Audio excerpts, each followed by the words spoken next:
Yo, how you doing? I am here to answer your questions. You cued me, I will A you. And I answered these questions primarily from Twitter. My handle is @MusicIsWin if you want to head over to Twitter and follow me there. And you were using the hashtag AskTyler. Apparently there are some other Tylers out there who are being asked things, but I think my questions dominated that feed. So thanks for representing. We own Twitter. So let's get into the questions today, shall we? Anton Sandberg asks, what amp do you use? I use a PRS Custom 50, and it is awesome. This guy asks, can you try and pronounce my name in Irish? It's Kevin in English. Your videos are great, by the way. Yeah. Let's see. Caimeon. Mike Anderson asks, of all the most common top guitar solos of all time, what's your favorite to listen to, and what's your favorite to play? I don't know if I have a favorite to listen to off the top of my head, but one of my favorite guitar solos that I would consider popular to play is Back in Black by AC/DC.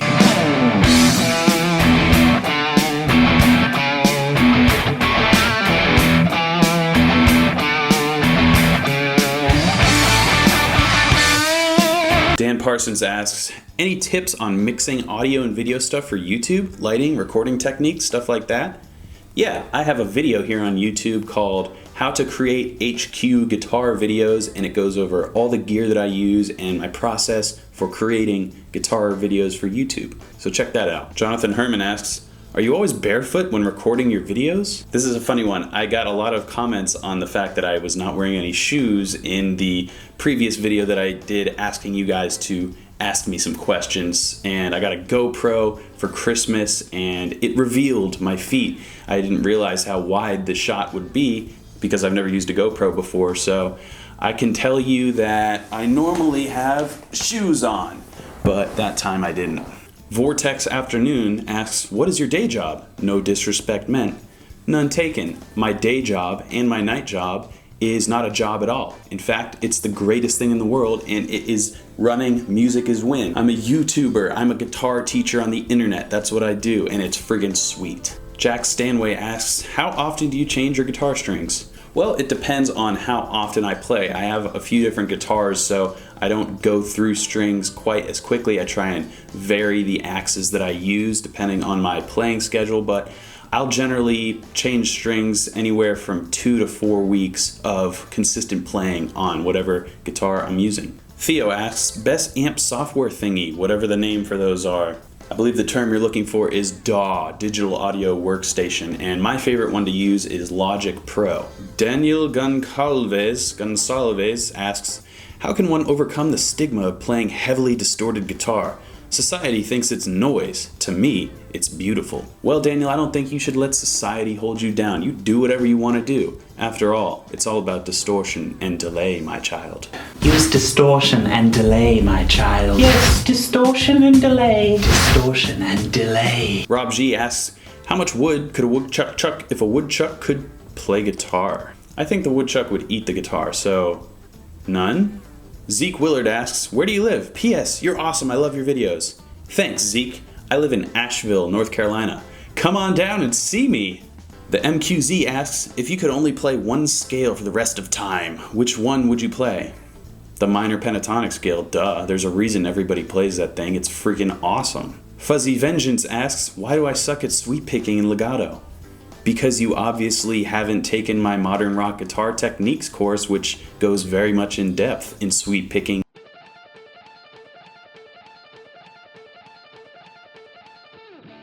and legato,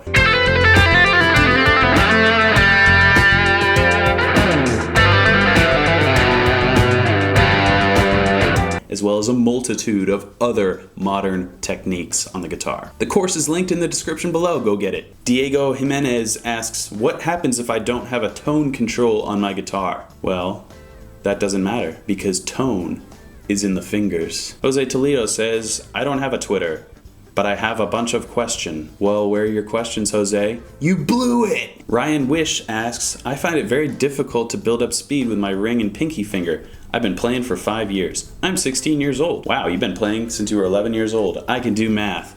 Well, I would say the best way to strengthen that weak finger is to do exercises that put a lot of strain and stress on it in order to get it up to speed with the other fingers. And here's an exercise from my Modern Rock Guitar Techniques course that will help you do that. Here's a hammer-on from nowhere exercise, so we're not using our right hand at all in this one, and it's going to concentrate on that pinky ring finger relationship, which I think is the hardest one to strengthen.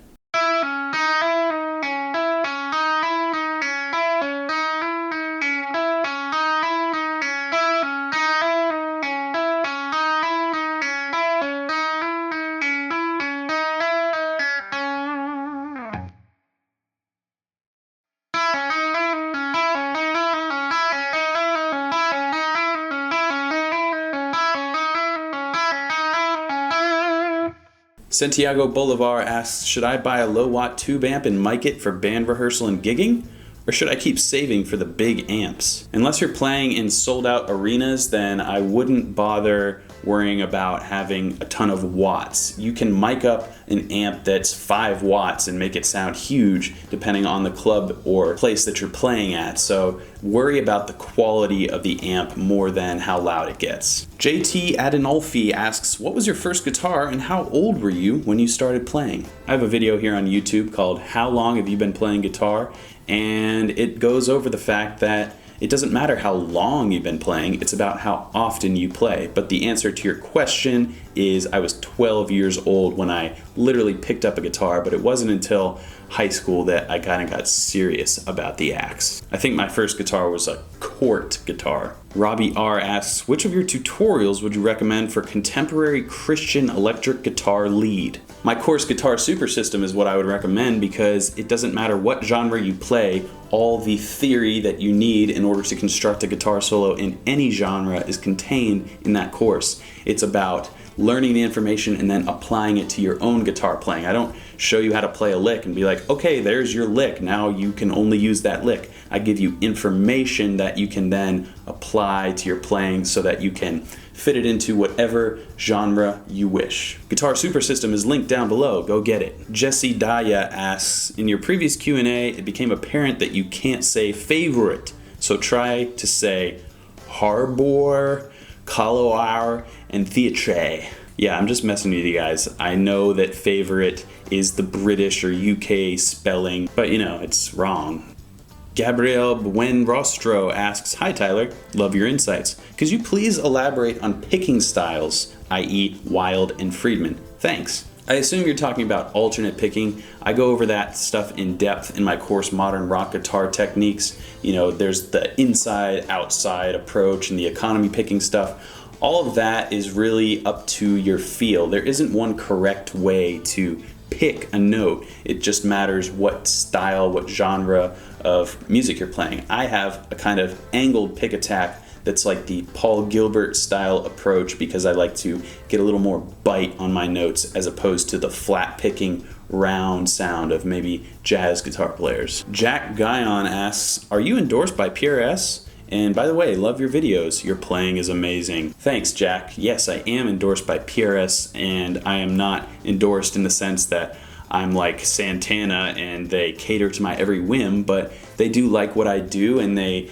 send me guitars from time to time and let me use them in my guitar courses or in my YouTube videos, and it's kind of an ongoing relationship that is basically a dream come true for me. I've worked really hard and it's always been a dream of mine to be affiliated with PRS. That's why I primarily play PRS guitars, because I would anyway, whether I was endorsed by them or not. Hermo Flatulencio R asks, how did you meet your wife girlfriend? Bethany is my wife. I met her here in Asheville in 2011. We met through a mutual friend and sparks flew, emotions ran high. We began dating and I asked her to marry me after only 6 months of knowing her.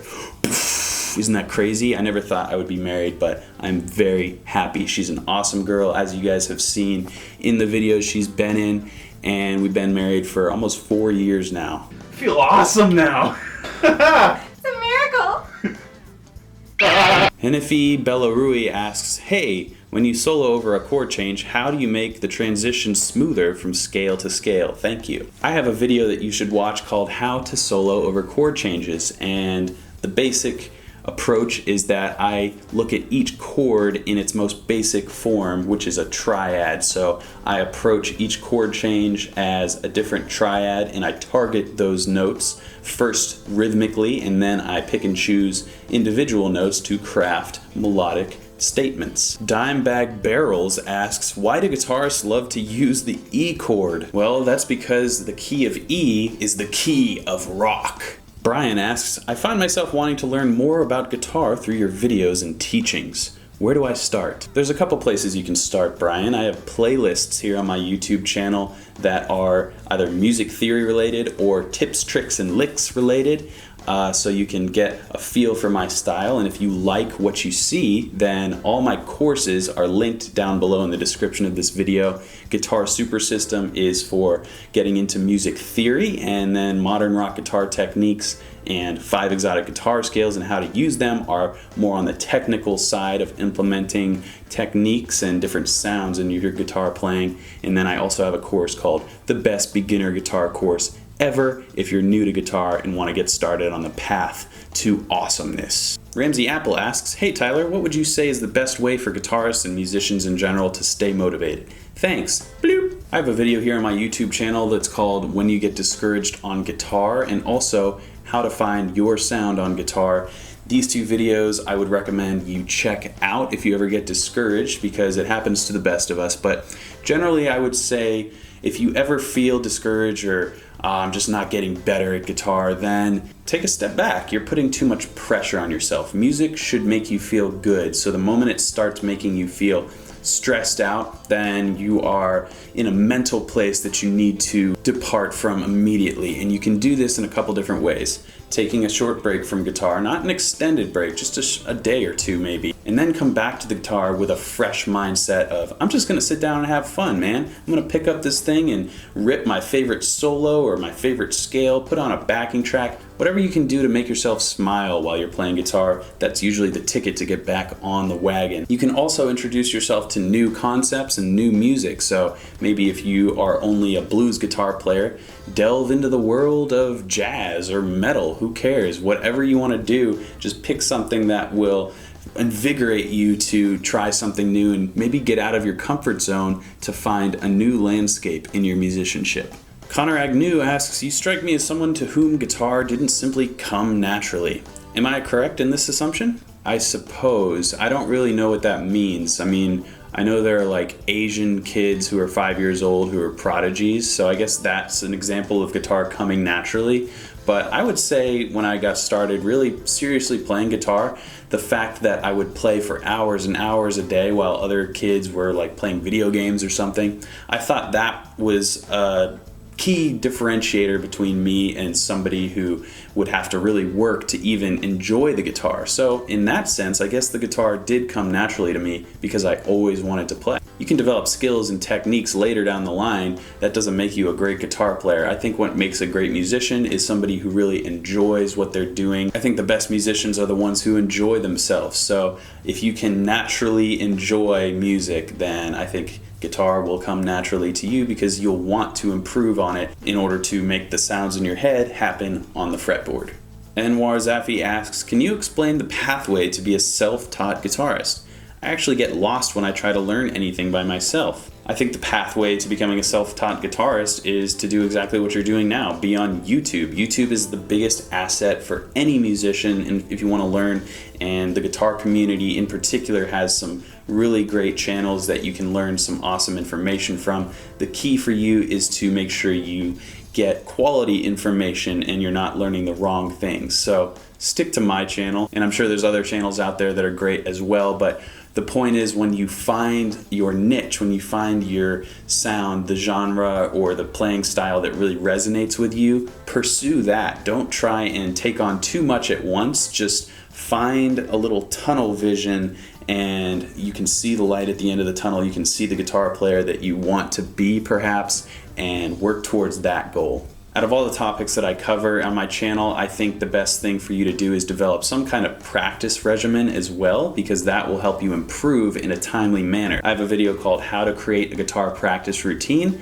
which goes over the steps you can take to form your own practice routine, and there's another video called The Ultimate Guitar Practice Routine, which is a glimpse into what I currently am doing to improve my skills. But I don't think anyone's self-taught. You are going to take influence here and there, whether it's from listening to your favorite guitar players or watching YouTube videos. But if you're not like at a school, which I think 99% of guitar players don't go to school, in a sense, we're all self-taught guitar players. Michael Hunley asks, do you play in a band or are you focusing just on your lessons / YouTube channel? Would love to see some live band footage. Yeah, this was a question in the last Q&A, but I figured I'd dive into it again. I do not play in a band. I am definitely only focusing on Music is Win and trying to grow this business as much as I can, because I find that as I get a bigger presence on the internet, then it opens opportunities and doors to collaborating with musicians that otherwise I wouldn't have the chance to. Here in my Asheville area, I don't really have anyone that I play with,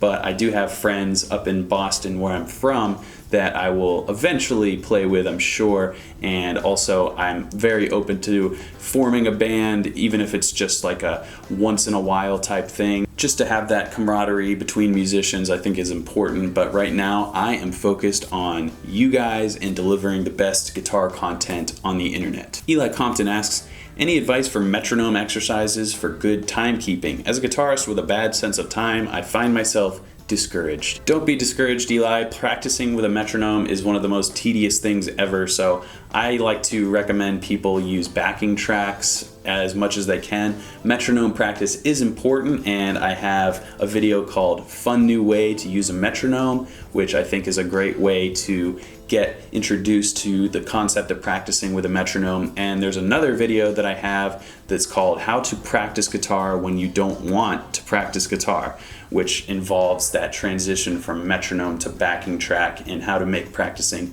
fun, because I'm not Steve Vai. I don't like to practice 12 hours a day. These crazy technical exercises that don't necessarily sound that musical. I like to be musical in my practice, and I think that is the key to tricking yourself like a Jedi mind trick into actually improving while you practice and having fun in the process. Tester EMX says, I struggle to find a melody to my own chord progressions. How do you handle this problem without being a good singer? I'm not a good singer. What I do is I target certain chord tones over various chords. So in my course Guitar Super System, linked in the description below, you'll learn about intervals and how they relate to chord construction.